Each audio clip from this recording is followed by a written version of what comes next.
Welcome to this episode of the Public Nuisance Podcast, brought to you from Killen Studios, right here where you can get all your content done, from photo shoots to podcast, tailored for you. We've got it. With us today we have Jockey, Sam Ewing. Drove 2 hours from Kildare to be here today. Unbelievable. That's impressive. So thank you very much, lad. Appreciate you coming in. Yeah, no about it. How'd you find the spin? Easy enough, yeah. Straight motorway, isn't it? Yeah, we'd be. And you're back to the old stomping ground as well, I believe. Yeah, haven't been here, I'd say, in 6 or 7 years anyway. School? Yeah, I went to Ballyclare High, and yeah, first time back here now. Not much has changed. A few of the locals might recognise you. Maybe, yeah, there's a bit of a fair going on out there. So. All the horses and stuff, how fucking mad is that? Yeah. Me and remember saying before, just get you on, just jump on the horse after us and take it for Send a me down the spin. road, yeah. Yeah. Leave the car here. Yeah. Straight down the hard shoulder. Get the high vis on the way you go. Do, wouldn't it? Well, be a good crack. Might be a bit slower now getting home, but And you'll save a diesel money. be a good picture, as you say. So, tell us how you getting on with you're busy. I suppose this would be a busy season for you, would be? Yeah, our season ended 2 weeks ago in Punchestown, and then we have a few days off, and say it started again, but it's kind of our quiet time now. There wouldn't be much racing, and we have a month off in June, and then it kind of builds back into it from Galway again. Because we had a couple of attempts to try and get you on, didn't it? It was like we were busy, you were busy. It was like trying to pencil you in. But we finally got here. We got you here in the end. Yeah, no, yeah, as I say, it's starting to quieten down for us now. But had a great season last season, by far my best ever season. Best, yeah. So yeah, be hard to top it this year, but we'll give it a go. Why is that? Why is it to do with the horses aging, or is it to do with what is that? Well, I suppose I was very lucky to have the season I had. Jack Kennedy is a Gordon stable jockey, and unfortunately for him, he broke his leg in November. And that kind of left the door open for me and the other lads a bit. Oh, right. And I was able to get on more opportunities while he was off. But if you were so successful while he was off, if it was your best year, will they not give you more of an opportunity then? Like, will that push you further up? Like, yeah, look, it was great to, probably a big help in the sense that I was able to ride good horses and win good races. But look, I'm fairly young still and a long way to go. So I'll just set him up again. We'll break his leg. I'm sure he'll be listening. So he's probably watching this going, "You're gonna set me up here." Yeah, no, I told him I was coming up to this now, so. You keep an eye on it. Yeah. Yeah. But sure, listen, it's like you just still support one another anyway. Yeah, like there's a group of us, the jockeys that work in gardens there together. Myself, Jack, Jordan Gainford, Danny Gilligan, Jay Cohen, and like during the day and when you're at the races, where you wouldn't give each other an inch, but we'd be knocking around together every day anyways. Yeah, exactly. Yeah, spend a lot of time together and stuff. Yeah, Did you ever get it? Like, would they ever? I know, like, you would probably race against each other and stuff, but did they ever give you any like advice, like the older guys, the ones with more experience? Would they like try and? If you asked a couple of the older lads in the weight room, you'd get it off them. There's a great bunch of lads there at the minute, and as I say, like, everyone's great friends in there until you're riding against each other, and you don't give each other an inch then. But like I say, there's a good sense of camaraderie the whole time, and if you asked one of the older lads something like Mark Walsh or even Jack Kennedy's not that old, but they'd always be happy to help. That's good. Like, isn't it good to have that around you? Like, it's really confidence. Like, it means there's no animosity within the stable. You know what I mean? Yeah. Because like, even with me, like, being on like the Irish team boxing, there was a lot of times where I was sparring people the same way. Like, there was like a number 1, a number 2, and number 3. Sometimes it's certain weights. Sometimes number 4 was 4 at my weight, all on the Irish team at the same time. And we're all trying to be like the best, but we're friendly. Yeah. But when we're sparring each other, we're not gonna fuck with each other. Yeah. It's like you're always trying to prove that you're better than the same people at your same weight. Yeah. but at the same time you're friends. You know what I mean? I can near enough understand. Yeah, it's just really like you just have to cut everything off when you're done. Yeah, and then as soon as it's over, then you're friends again. Yeah, shake hands and get on with it. Yeah, 100%. It's probably not as extreme now as you, but same sort of idea, I suppose. Who was the guy you boxed? I boxed Donald O'Connor. Was he? He's not obviously not a stablemate of yours, no. No, he rides in the flat. He's a bit lighter than me. I'm probably a little bit fatter now. He's about a foot taller than me, but he's a bit lighter. And I'd say he was a bit fitter at the time as well. He took it out of me. How did you enjoy it? You says that we were talking just before the camera started rolling, and you were saying you were absolutely fucked. Yeah, no, I enjoyed it, and I told myself I'd go to the training and all after it, because obviously I realised it would be good for my fitness. But it was a good buzz doing it, you know. And you'd be nervous, like I was nervous before it, so I was, and I enjoyed it, but I was never. Was it the same type of nerves as going for a race? Like, would you get nervous going like getting on a horse and before the race kicks off? You know. You'd be more kind of focused, maybe. Focused, yeah. But it's a bit nerve wracking when you go in front of a big crowd of people watching, and it's so close to the ring, and you're like, fuck me, you can hear people squealing. And the fitness though was what amazed me. I couldn't believe how tired I was after I wasn't fit to do anything. For 1 minute rounds. Yeah, 1 minute rounds. 1 minute of just empty the tank. Yeah. No, the first round I was fine. Second round I was starting to come under pressure, and the third round I'd say I was just trying to stay away from it, just trying not to get hit. Yeah. And you were saying you were in the shower after for half an hour. Yeah, I just sat down, wasn't for moving, and it was a night for charity, and everyone was out, say in the bar or whatever, but you couldn't even. A couple of the lads that did it were the same as me now. They were. Sorry to interrupt this episode, but I gotta tell you about my sponsor, That Praise Guy, doing millions of pounds in prizes every month. Big little money to be won. Get yourself on their page, check out the link, get yourself into the draw. Not in, you can't win. Yeah. Just it does it. Empty the tank. The central nervous system always takes a shock in situations like that. Yeah. There's one of the lads, we done like a testing day before, and we were doing like a strength foundation course, and one of my mates was doing it, and he literally like ran himself and like fucked himself completely, and we were up in Jordanstown doing it, and he had to go into a bathroom and he stripped naked. He says he was down for shit. He says he just stripped naked and just sat in the toilet for like an hour. Yeah. He says he couldn't move because he was just shaking. Yeah. And he was like getting cold sweats. He was shaking. He was sheet weight. He was like, fuck this. Never again. Yeah. Don't disagree with him. Says people were banging the door to use the toilet, and he was in there bollock naked. So we can only imagine fucking what you felt like. Yeah. Sitting in the shower, going like just contemplating life. I've been in, like I felt like that myself a few times, but it's a horrible feeling like when you're just like, oh, get me off this. Yeah.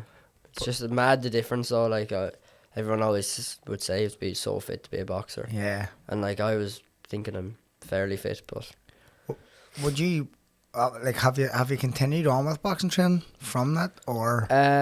No. There is a lot of money for Aaron Fahey. I think it was over 15,000 anyway. Brilliant. Class. So it was great for him, and I'm sure there's a couple of lads that would like to have a go at each other again. Yeah, but like for the training, do you really think it would benefit you with the racing, with the horse racing? Probably would, you know. It's just kind of getting the time to go. Yeah, the time, obviously. We're lucky enough that we've there's like a race academy. Yeah. There's a gym and a physio and things there for us, and that's progressing the whole time. So, kind of that's our thing at the minute. Yeah, because I was just thinking, like, I would say you would still need to be fairly fit to ride a horse. Like, I'm sure, like what makes you better? Like, what would make you a better jockey? Do you know what I mean? Like, is fitness one of them? Definitely, yeah. But as we were saying before the cameras came on, it's just totally different kind of fitness. Yeah. You know, like just I suppose boxing you're using everything, and I suppose riding a horse in a race too you're probably using everything, but it's just when you're used to it. Yeah, you'd be fit at one thing and not at the other, you know. No, 100%. It's even like if I go I do believe boxing's probably the hardest, one of the hardest sports, because you're on your own. Yeah. And it's just you v another guy who's looking to fucking beat you up. But if I go and play a football match, I think but if you don't know how to pace it, you'd be fucked and your legs be mangled, and the next day I'd be in bits. Like my feet. I played a 5-a-side the other day. We were playing like a charity event here on Saturday against like Premier League legends, and we all got together and played like a 5-a-side the other day on Sunday. My feet are fucked. My legs are fucked. My hips are sore. I'm like, what the fuck? You think I never trained ever in my life? You know what I mean? So must just be using things differently. Using muscles differently. That's exactly it. 100%. What have you got? What's next on the agenda for you? And you'll see Galway races. Yeah, I'm riding. I have 2 rides in Limerick on Thursday. Then we're in Downpatrick Friday. Off for the weekend. Then there's racing all next week, and then our break comes then in June. So all right, hopefully get a holiday or two with the lads. Did you not plan that until you know like what your schedule is? No. We always have the month of June off, but it wouldn't be very well organised. Tell me about it. I know. Last minute, just go. Just book it and go. Yeah. And anywhere like the lads used to talk about, like a Ibiza or something, or. Yeah, we had a bet with one of the lads. There was 6 of us in it. We had a bet that he couldn't, that he told us he was staying off the drink for a year. Yeah. And we all said no way. So we had a bet with him. Anyway, he did it, and now all the money we gave him for the bet, he's going paying for a holiday somewhere. So be a bit of crack in it. Bit of crack. Get somewhere going anyway. Yeah. Just fucking stay away from Benidorm. That's a fucking shithole. No, I don't think I'll go there. No. Nah, it's a third hole. Stay away from it. I went a few years ago and it's just the fucking worst place I've ever been in my life. Yeah. Just bad memories. Just chaos. Lost my phone, lost my bank card, spent all my money, missed 2 flights. Total Disastrous from start to finish. And just the same mate who was spallic naked in the bathroom up in Jordanstown. He was with me. It was just the 2 of us, and we were got to a stage where like we had to jump onto a fucking train, like jump the barrier and get on a train from Alicante to from Benidorm to Alicante, because our flight was flying out of Alicante. Then we got out at the train station and we were trying to get to the airport, but with no money, and he had no money because he threw his phone away when I lost mine. So he was like, oh, we don't need our phone. All we need is each other. And he fucked his phone away. And I was like, lad, what are you doing? We need that. We need that. We missed 2 flights. And then we had to hitchhike for fucking cars to give us a lift till the airport. No one stopped us. So we pulled the bus in. And I just said to the bus, man, I have no money. And he just went, go ahead and let us on. So we were lucky enough that we finally got home. I remembered us sitting on the plane on the way home, and it was like riddled with anxiety, and I was like, fucking, I'm never ever stepping foot in Benidorm ever again in my life. Fucking no chance. Disastrous. Get yourself to Ibiza or somewhere good like that. Somewhere a bit nicer, yeah. There's loads of nice places in Ibiza anyway, like, you know what? Yeah, I've never been. It's class. There's kind of 2 parts of it, isn't there? There's like, obviously you've got the party part, and then there's lovely islands and stuff as well. Like, it's a really nice place, like, but it's good if you're going with a group of lads, but it depends what you're into, I suppose. Like, if you're into music and stuff, like, maybe, but if you're not, then it wouldn't really fucking interest you, I suppose. Yeah. But, as you say, there's probably loads of places in Ireland you could go to, it's just as good, like, if you just enjoy a load of pints and a bit of crack, do you know what I mean? Yeah. We went to Dingle. Dingle's lovely. Yeah. Dingle's a great spot. Killarney's a great spot. Galway, great spot. Plenty of places talking about going to Galway for the Galway races. We'll have to get you down for that. I'll have to go on to Philly. Philly, if you're watching this, I'll be dropping you a message to get Galway sorted. And then my fight's obviously in Galway as well, so I have a loads coming down from Belfast, which will be a bit of crack. Yeah. Bit of a fucking mad place. No, make a bit of a deal, sure, I'll go to the fight. You go to a fight and I'll go to races, that's it. I'll be fucking, I was just telling you before, I don't gamble, I'll go down and watch a race and I'll come back skint, turn into a gambling addict, spit in the ring. Or maybe you win it and then end up back in Benidorm again. Back in Benidorm, fuck. I'll bat just so I can fucking throw a nuclear bomb in it. It's a fucking shit. Got arrested in the ring over at the fucking kip hole. My mate got broke a big tree off a fucking car, and he was like waving it about, and the car drove by, and he hit the wing mirror. So this woman followed us for like an hour, just followed us around. She was walking in the nightclubs and stuff, and just standing beside us. And I was like, "Excuse me, you okay?" She was like, "He broke my wing mirror on my car. He better pay for it." My mate went, "Fuck off! I'm not paying for it." So she phoned the cops on us, and the cops came and arrested me and my mate. Fuck's sake, paying the whole. Definitely no luck there, anyways. No luck, or I'll not be back. Just a bad place, like just from start to finish, it was disastrous. Yeah. But it's probably a lot of it's probably to do with me and him as well, being the guy. You know what I mean? Yeah, sure happens. But sure, it happens. The best of us. It all makes for a good story, doesn't it? Suppose, yeah. What about, see, like if you're, so do you see, like with us boxing stuff, we would be banned from gambling, on a sport that we're involved in near enough a lot of the time. So, like for example, Paddy Barnes at the Olympics, he done a bet on the Olympics boxing, not on himself, on other fighters, and Paddy Power found out and banned him. Would you be the same with horse racing? Yeah,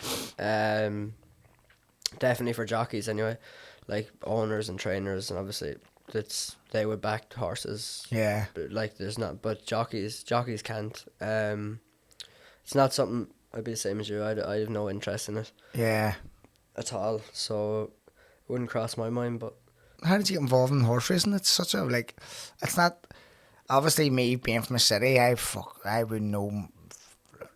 Other than yourself, I probably wouldn't know anyone else or even heard of anyone else that's been involved in horse racing. But how did you get involved in that? Was the family, obviously? Yeah, my dad trained a couple of pointers, so they'd be like, say they'd start off in like it's pointing's like kind of like amateur racing. Yeah. But he would have like 4-year-old and 5-year-old horses that he'd try winning point with them and then sell them on to one of the bigger lads, hopefully, and they progress with them. Yeah. So he had them, and he rode in points as well. All right.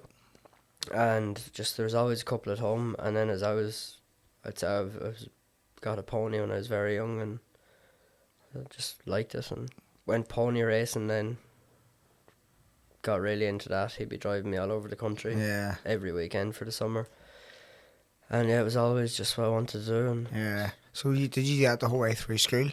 Yeah. And did anyone really, like in school, did anyone really take even any notice to doing that? No, because it's not like a very popular thing as people would do. It's definitely not in Ballyclare anyway. Like no one would take any interest or like you never really talk about it like because it's just as you say it's just not known of really. But funny now, like there'd be a couple of lads I did go to school with that they'd text me if they were going to Down Royal or Down Patrick race and are you going to ride a winner today? And you wouldn't hear off them. Or you might hear off them at Cheltenham or something. You might get a text like best luck or something. And that's cool like that because obviously underage, like horse racing's such a gambler sport, isn't it? Like it's people don't go and watch racing. Like just for example, people will go and watch boxing because of interest in boxing. Yeah, they wouldn't go because they've backed on a fighter. Yeah. Do you know what I mean? Very true, yeah. So, like, people go and watch Manchester United or Liverpool. They go and watch because they want to watch football. Yeah. But no one just goes to watch horse racing. Yeah. Because they like horse racing. It's because they're gambling on it. It's a hope of winning. It's a hope of winning a couple of quid and it's a day out. Now, I know. Yeah. One thing I've never done is been to racing, ever. Any racing. And, like, even my wife's been. Like, since she went to Ladies' Day or something over in Cheltenham or something. And I've never been. As a lad, but every one of my mates have been, and I don't understand why I've never been. Yeah. It's just, I don't know, it's probably just a gambling element, but if I did go, I would gamble, obviously. Yeah. Otherwise, I wouldn't go. I think a lot of the racing side that there's festivals at, like Cheltenham or Aintree, Ferryhouse, Punchestown. Yeah. Like, I'd say it's a great day out. Like, a couple of times I'd say I've ever been off hurt and went racing. Do you know, like, there's usually music and big crowds, and if you're with a group of friends, like it's a great day out. And as you say though, but most people, most of the younger group anyway, probably actually don't have that much interest in watching racing. Probably because they're not allowed to gamble. Like when you're younger, I mean, like say like your friends from school didn't take any interest in it then because they weren't allowed to gamble. It's illegal to gamble. Yeah. And when they turned 18 and they maybe thought fuck, and then Sam done that. We'll go Yeah. and give him a shooter. Yeah, no, Do there you was know a what couple of them. I rode a winner in Cheltenham 2 years ago, and he was 33-1 or something. Serious? Fuck And me, that's unbelievable. so I think a few people from school just maybe put like Yeah, just pound because or of you, £5 like. on it, yeah. Yeah, so it's a And couple of quid they for them, all like. won, so Happy days. you're a great lad that week. And if you lose, you won't be sending death threats. Oh, you get plenty of them too, yeah.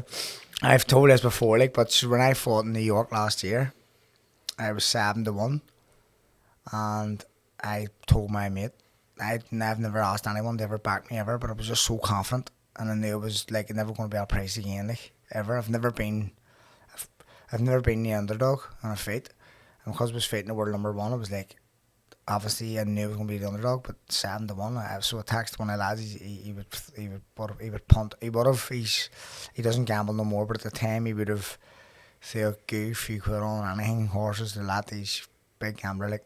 So I says to him, lad, I'm gonna win this fight, like 7-1. He's like, oh, I mean, I'm telling you now, I'm fucking gonna win this fight. I mean, don't be going mad on it. I'm just letting you know that like, you're never gonna get me at this price again. Yeah. And he backed me and Ryan Garcia and a double. Ryan Garcia, it was 55-1 double. Because he was like, I think he was like 11-2 as well to win. And I was 7-1. He done a double. He stuck a fucking couple £100 on it. I bit. Yeah. Well, I was like, well, I know. Yeah. And I was like, fuck me, this goes to show you like the corruption. But at least Yeah. if your horse runs over the line first, it wins, no matter what. yeah. Do you know what I mean? See the way you were saying like how confident you were though. Yeah. Like, I don't think any jockey would ever go out with that mindset. Like, I can't be beat here. Yeah. Well, I definitely wouldn't anyway. It's the horse too, I suppose, isn't it? Yeah, 'Cause yeah. it's not all on you. It's not on the jockey. It's on the horse. Yeah, exactly. Where yeah. it's on me. I'm relying on me and what I've done, and You know I know how to exactly. beat this guy. Yeah, yeah. Even like still didn't beat him. So what actually happened then in the end? So, like, I don't know. I didn't we really put in an understand it appeal, till like, Stevie obviously. was telling me. We put in an appeal, and the WBO like read over the appeal and just said no. Said no, we're not opening this case, because if we do even look in this, then every single person who ever thought that they won but lost is going to come forward with an appeal Yeah. and say, what happened to me? Why am I not getting overturned? Yeah, yeah, Because we wanted the decision overturned or an immediate rematch. In the contract, there was only an immediate rematch for him if he lost, but not for me. So if I had won that fight, he was given an automatic rematch.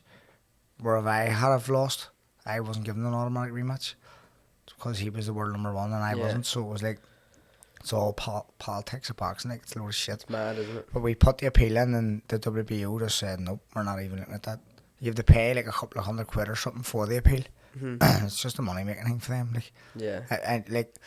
I knew when we done it, it wasn't even gonna get looked at. And then there's just so many different theories. People are saying why, what happened, like wearing the Palestine flag and all this different shit. Yeah.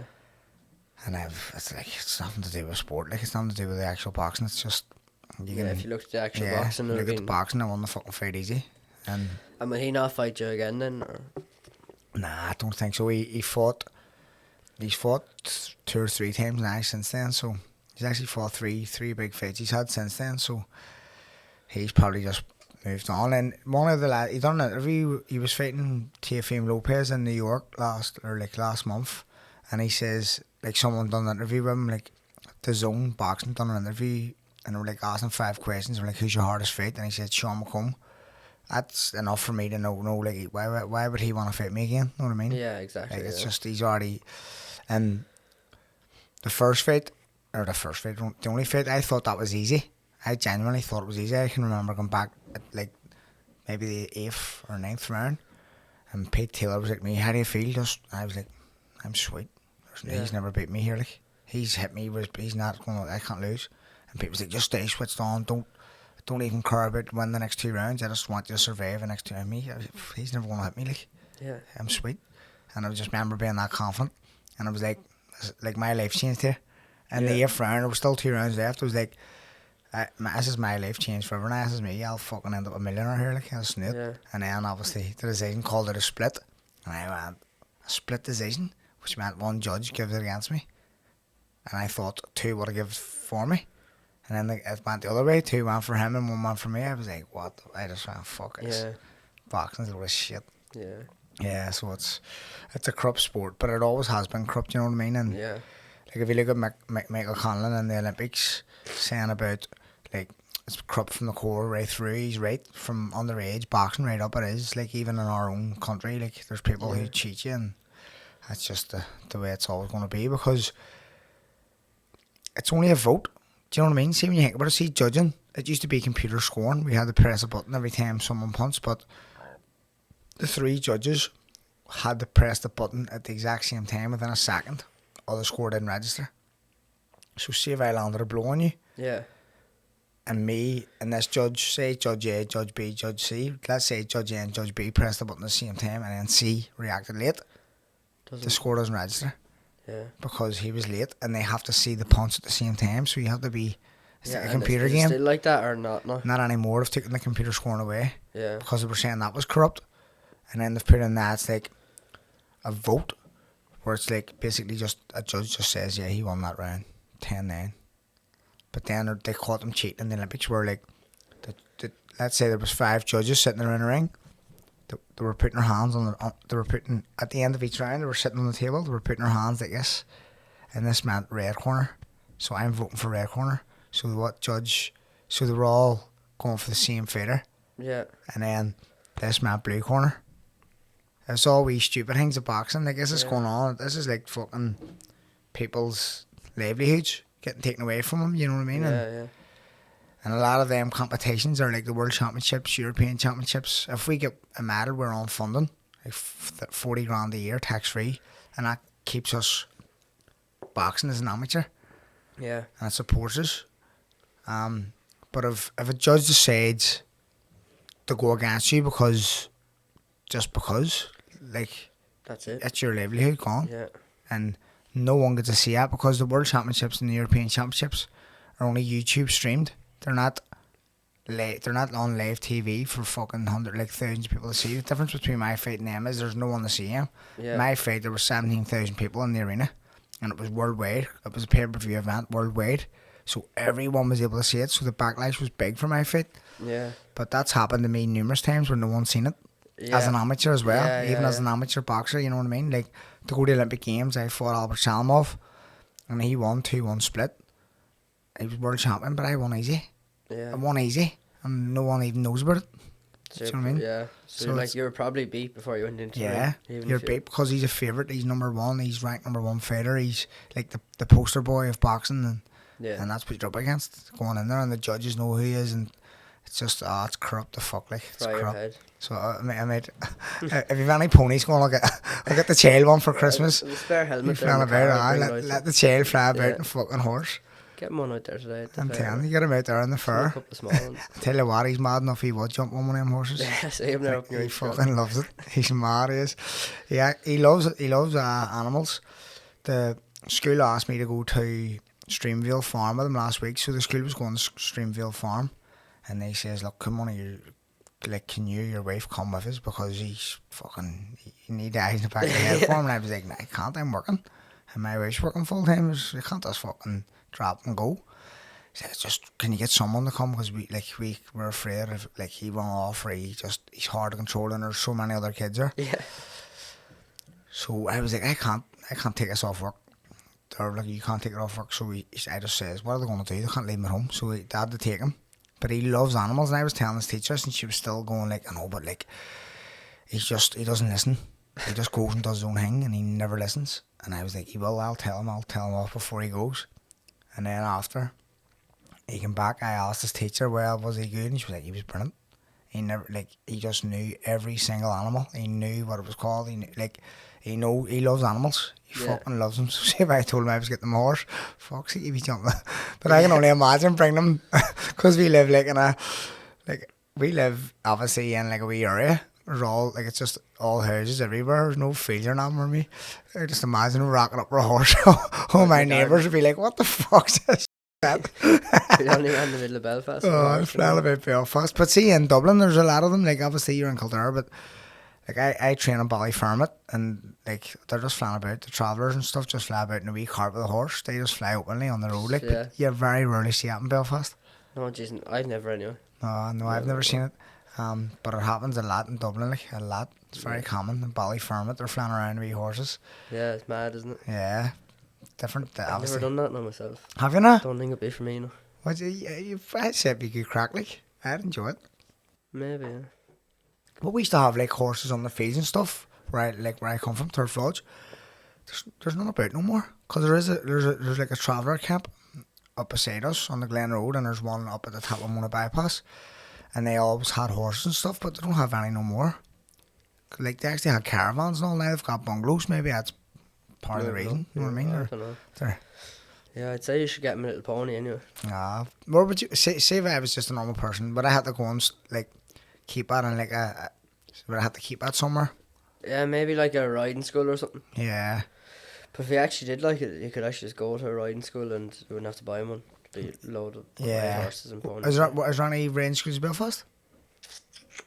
There's one actually not far from here, Laurelview. Is there? Because I don't know. Like, you don't know any jockeys from Belfast at all. Would you know any?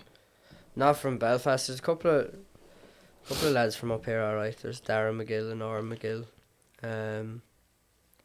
Just from, like, because Belfast is a city, you'll never hear of like a city boy or city like girl doing horse racing. No. But it'd be good to maybe throw my wee lad on and throw him in the mix and do something different, something unique. Yeah. Know what I mean? Not as corrupt, maybe. Not as Ah. corrupt as boxing, yeah. Fucking boxing's the worst sport in the world, and you don't get punched in the face. But you do get bad injuries, don't you? Yeah. Unfortunately, this year we lost Michael O'Sullivan. He was that's right, yeah, early 20s and fucking crazy, yeah, like. very sad, like, and that's his worst, as well since I've been racing anyway. Like, it's never happened before, but that was awful and it's still very sad.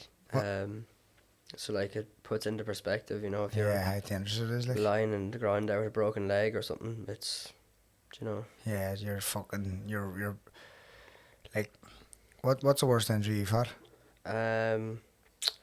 Probably my right leg or my hip. Yeah.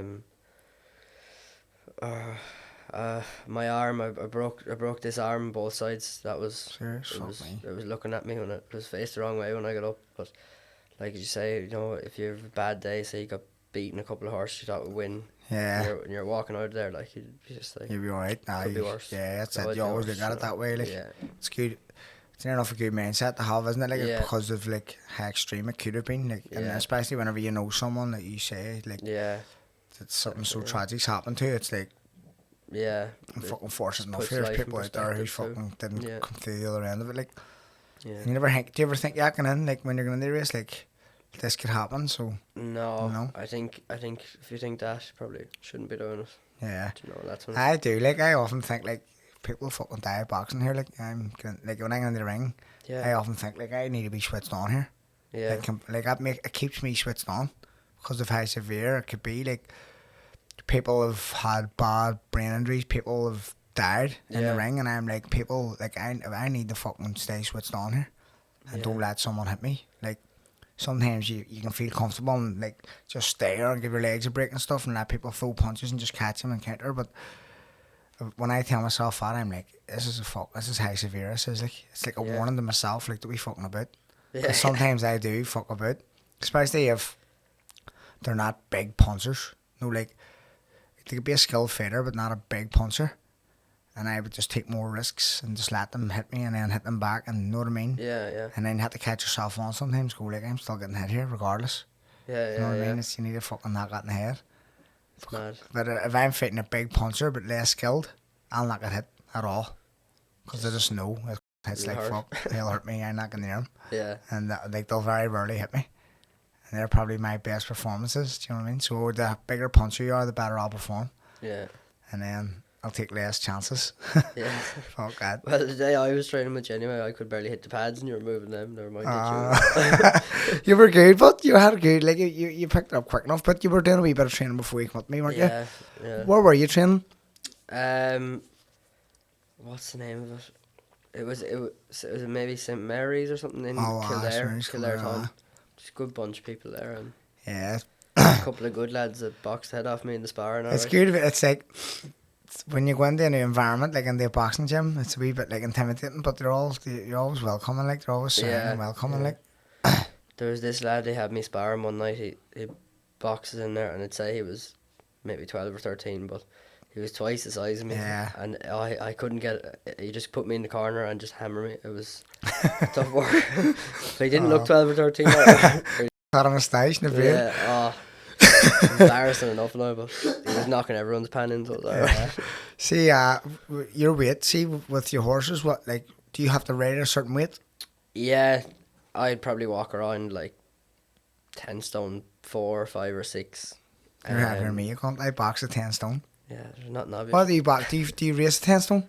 10 stone be my lightest weight, I do, yeah. That's mad, because that's what I weigh. That's what I would fight at. Yeah. I'm 6 foot. You have to do a lot of sweating for that, though. Yeah, well, I'm a stone overweight now, like. Yeah. So I'm probably close to 11 stone now, like just in around 11 stone. Yeah. So.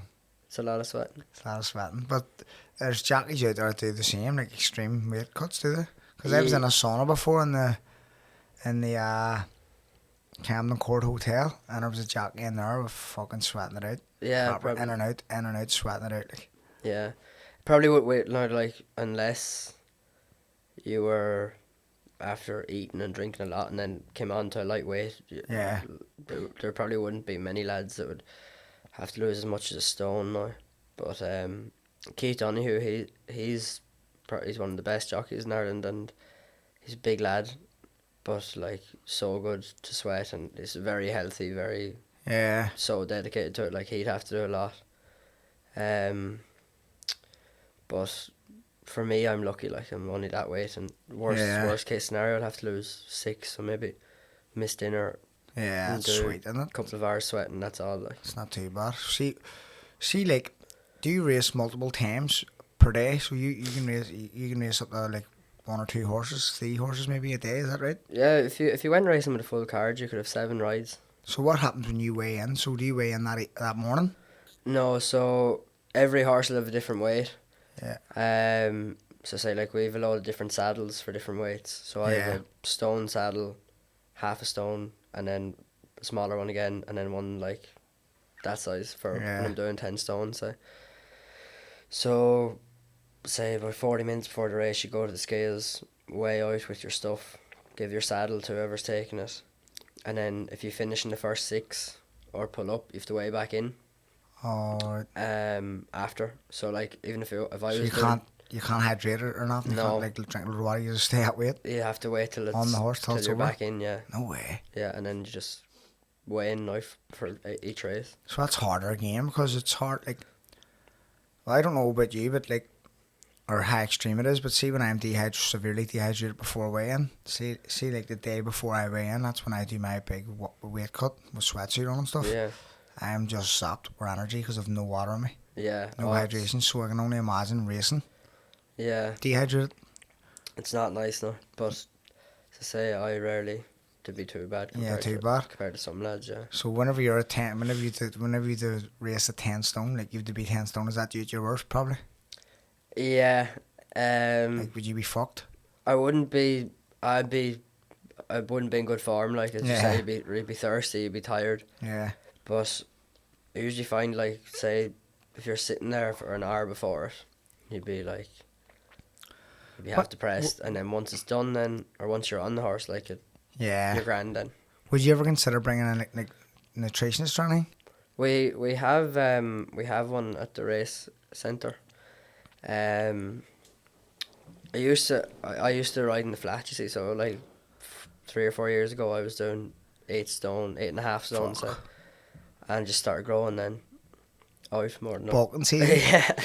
And it got away with me, but I was trying to eat a lot better then with like work with nutritionists and stuff. Yeah. And there is people that use them, but I'm kind of okay. Like I drink plenty of water, probably plenty of coffee, and I'd have a good breakfast and a good dinner. Yeah. Just like I'm kind of. Do you not snack on like sweets or chocolate? Not really, no. Nah. Maybe. See, because the reason being, I'm like, my friend, my good mate, he's a nutritionist. He has a master's in sports nutrition, but obviously, like, he works for like a lot of like boxing and MMA and stuff. But there's a method, like you can cut out like fibre and stuff, and it's easier. Fibre and carbs, just be simple things like that, just makes you drop water so much easier. Yeah, I think if you cut out fibre, it's meant to be a big difference, isn't it? Yeah, you can drop up to like 4 pound of fibre on like for me, fight week. I cut out fibre completely, fight week, and carbs down to like 50 grams of carbs a day just until the day before. Yeah. And it just flies out with no like, and then obviously salts and sugar and stuff as well. Yeah. All make a big difference. Just you wouldn't feel great though, would you? You never do feel great, but you feel a lot better. Yeah. Because before, like I met him, I would have, on fight week, I would have had like nothing, barely anything for like almost a week. You'd have nibbled on the smallest wee things, like fruit pastas. And yeah, like I would have had like a couple of jellies just to get me through for a few hours, and then a bit of fruit, and then maybe a wee bit of chocolate at night time to go to bed. But it was all they weighed nothing. Yeah. But I was waking up dry. There's so much sugar and everything I was eating. Yeah, it's not the and right I was way holding to on do to it, water. Yeah. And I was like, what? And I was still eating stuff. And I always used to think, fight week, I'm not going to get any fatter. So I can literally eat whatever I want. As long as it doesn't weigh heavy, I'll not weigh heavy. Yeah. But it was the wrong way to look at it. And then over time, I've put my trust into him. I started, like, he was like, I remember the first time he was like, right, for breakfast, this was on the Monday, so say I was fighting on the Saturday, I had to weigh on the Friday, so on the Monday he was like, right, for breakfast, have like a 4-egg omelette with cheese. I was like, what? For your breakfast, and then for lunch, have a salmon fillet with like some veg, and I was like, I'm not eating twice in one day. Yeah. And I was like, no, and then it turned out I was eating 3 times a day, right up until, and it just stripping off me. Yeah. And I cut out the sugar, cut out salts, and then after like the Monday, started cutting out the fibre completely, no veg, and just using high fats and high protein. Yeah. For the rest of the week, but being full up for long enough to get me till the next meal. Do you know what I mean? I was satisfied. Yeah, it keeps and I wasn't coming miserable. gradually, yeah. Do you know what I mean? Yeah. So it's like, and the weight come off even though I was still eating. It was like something whole in your stomach. Like you've got something where I would have just nibbled on like I said, like jellies and chocolate for a week. And you feel And good being for 10 minutes miserable and after just been eating, like depressed. Like yeah. where now I've got the hang of it. I know exactly what I'm doing. I've got the trust in it. Yeah. It's so much easier. Like. And obviously still though the last day or two you'd have to. The last day is like, you know what? I actually look forward to the last day because that's the end of it. You know what I mean? That's your last day. You're like, it's almost exciting. Once you've at that last training session, I love getting that over me, and you're sweating, and you just lose it, and you stand on the scales, and you're close to the weight. And I was like, yeah. And then I can actually go and treat myself before weighing the next morning. I would always go and have like a cup of tea and a Twix the day before weighing, always, and then I'll wake up the next morning like starving and dry, but like your weighing's like only a matter of hours away, so you're like, this is it, it's done. What would you have? That would you go eating big meals then after the weigh-in? Just high carbs, like just flat out, like hydrate right away. So as soon as I weigh in, I'll take like an electrolyte with water, 500 milliliters of water, and then straight away after that I'll just like sip on water throughout the day and just fluids, like as you eat sport and stuff, get carbs back into me. Yeah. And then I'll just go and eat a big carb meal. Like, this is another thing I just took this upon myself. Like, but like it was just a trial and error for me. I stopped eating protein after the weigh-in because it was allowing me to eat more carbs because protein was making me busted. You know what I mean? It was because my stomach was shrinking to so small because you're cutting everything out. Yeah. So it used to be fill up so easy. And I was like, like you had all these plans to go and eat this and go and eat that, and then you go and eat one small meal and you're like, even you'd be thinking of all the drinks you're going to drink, like that's exactly it. And you're like, I started just to eat like a pasta, like a load of pasta, with no meat in it, and then I would get like a couple of slices of pizza. And then I'll go and eat something else in the evening, or in the afternoon, and then I'll eat something else in the evening. And then it becomes personal preference, whatever you want to eat. Yeah. And then the next day when I get up, I'm usually like fully hydrated and still busted. Like the next morning when I wake up, I'm usually still like, Yeah. And I always wake up, my eyes are puffing on. You're like, fuck me, what's going on here? It's like a food coma. Yeah. And then that day I just nibble. Like I wouldn't even eat much on the day of a fight. I would just eat like a sandwich, cup of coffee, bit of chocolate, and then just nibble on wee bits of shit throughout the day because all the carb loading's done from the day before, you know what I mean? Yeah. And then you get in the ring and you're brand new. You're fucking like Right, Sugar Ray Leonard moving around, full of energy, ready to go. It's great. That like, obviously, because I haven't boxing over a year now. It's 12 months ago, like, or 13 months ago, for my last fight, and I'm fighting in 6 weeks. So I'm like, I miss all that. Do you know what's mad? Like, when you're in that state of mind where you're like starving and dehydrated, you're like, fuck, I can't wait to retire. I can't wait this is over. But see, for a year of the ring, I miss it. Yeah. You can't win. It's like, I miss that feeling of like, just, it's a mad way to live. It's all we know. Do you know what I mean? It's like all you know and it's all you want to know. Yeah. And then now I'm 6 weeks out again. I'm like, I can't wait to get back and feel that fitness and that like be as fresh as that and just enjoy that wee bit of something to focus on. Yeah. And everything is just a small win in boxing because you can't wait the way in, first of all, right? And then you can't wait the fight, and then you can't wait. No, you can't wait the way in, then you can't wait to eat, then you can't wait the fight, and then you can't wait for a pint, and it's like, it's like a child Christmas for every wee small, just for them few days. Yeah. Do you know what I mean? It's like, I can't wait for a pint. No, like, you don't even give a fuck about the fight, you're like, I just can't wait for a pint. Yeah. It's mad, like, but yeah, because you, like, obviously, would you drink? The season, would you have a pint here and there, or? Yeah, you would here and there, but it's nearly too hard most of the time. Like, there's racing every weekend, so that just rules out. You wouldn't be thinking about it then. Yeah. You get the odd one, like, but The odd one here and there, but nothing too fucking mad, like. Really, like the odd time. But maybe after a good win or something, you would maybe have an old pint or something, and then next morning you're probably up and training again or recovery, and then focus on the week. Yeah. Just kind of forget about it. Yeah. Sometimes like when you won the Ladbrokes Championship, is that right? The Ladbrokes Championship, was it? The Ladbrokes, was it the Stayers hurdle there? Just there, yeah. Yeah, a couple of weeks ago. Would that be one of your best ones, like? I think it is. Yeah, it's your best one, yeah. In terms of prize money, I think it's my biggest winner. So right. It was magic, happy days. Some touch to top the season off like that, anyways. And then will that be like? Well, I don't see like. Let's say. Would horse runners now go right? I want you to race a better horse next time because you done well on that, or would it be like, what way would that go with that and that like put you in good stage? You know, like when you get a good win, like let's say for boxing for example, if I get a good win, it's like right, we can get you this big fight now. Yeah. If you get a good win like that, to go fuck, he's capable of going on this horse or on this race. It kind of depends who you work for and who you're lucky enough. It's not really the same, no, but I suppose the more you're seen to be, it's like when you're going well, everyone wants you.